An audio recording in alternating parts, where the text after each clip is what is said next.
印度做了一个糟糕的决定，最新预警机还是要靠采购组装，占了中国20年的便宜，依然落后于中国，连巴基斯坦都比不上。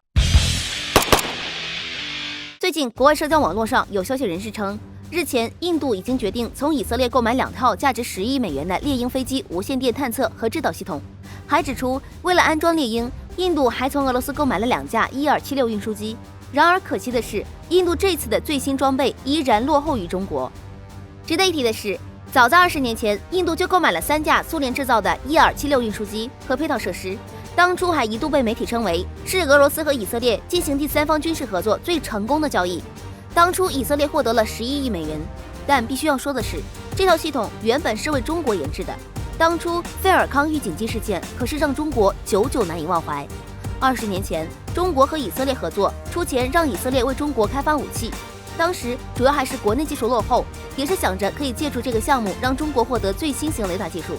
不过可惜的是，就在完成合同的前夕，美国的介入让这份协议戛然而止。也是至此，中国谨记这一次教训，开始自己研制预警机，也是借助此前合作的基础，中国一举研制出来空警2000预警机。从此，中国也有了自己的预警机，而中国也在一次次被拒绝中学会了依靠自己，永远不要奢求别人。话说回来，当初印度在菲尔康事件中可谓是占尽了便宜，直接接手了最后的成果，而现在竟然还是选择从以色列购买的这套猎鹰系统。很可惜，中国早已不是当年的无暇阿蒙。时隔20年，中国的预警机早已进入了世界的前列。现如今，不仅仅是空警2000，空警更是都成系列了。对比下来，印度的选择就颇为可笑了。需要指出的是，中国的空警2000在当初研制时，是在苏联的伊尔76运输机的基础上，添加了3角固态相控阵雷达和蝶形天线、超级计算机、控制台和软件，而且不需要像美俄预警机一样旋转。只用固定不动就可以探测360度的全方位情况，可以提高至少60%的作战能力。而印度将要采购的这架最新的伊尔76运输机，说到底，难道不是想要复制中国走过的路吗？只不过现在拉上了以色列一起研制罢了。然而，就算在以色列的帮助下，能够顺利完成预警机的研制，难道就能真的比中国强了吗？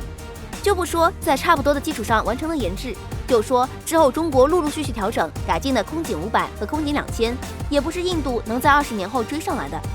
印度不仅仅只是落后中国，更是连巴基斯坦都比不上。要知道，此前巴基斯坦向中国采购的 ZDK-03 型预警机，这是中国在研制空警2000后另外自制的一款出口型预警机，采用的是运8高新工程3类平台，可以承载更多的线控设备。比之印度采购的20年前装备，即使在原基础上加以改进了，那又能改进到哪里去呢？连型号都是一模一样。不得不说，印度这确实是一个糟糕的决定。